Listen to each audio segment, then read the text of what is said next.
Is that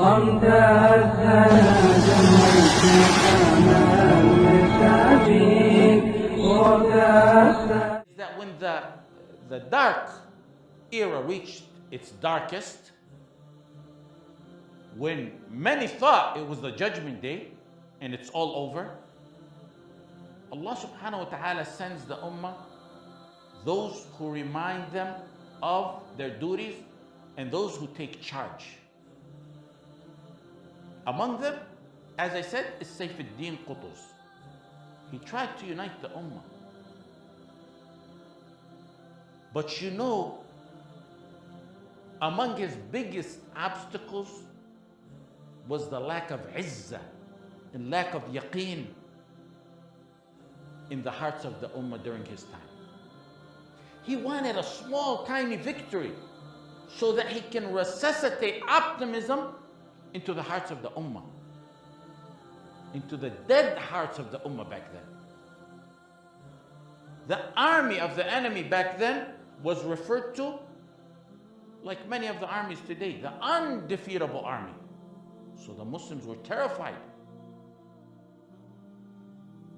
Sayfuddin Qutuz sends beepers to Gaza. May Allah subhanahu wa ta'ala protect Gaza.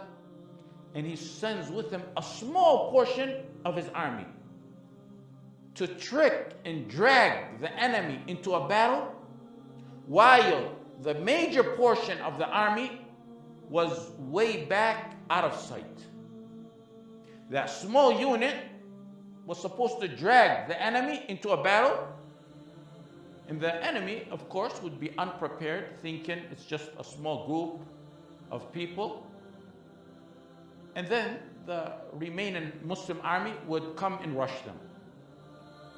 It ended up that the small unit of Muslims defeated the small unit of the Tatar, and it was the initial victory that changed history by the will of Allah. The small ground victory was desperately needed to uplift and raise the spirit and confidence of the ummah psychologically. That's how important this topic is.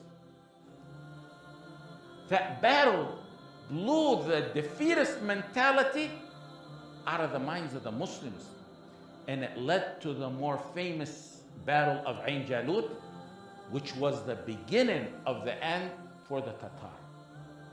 Muslims faced difficult times.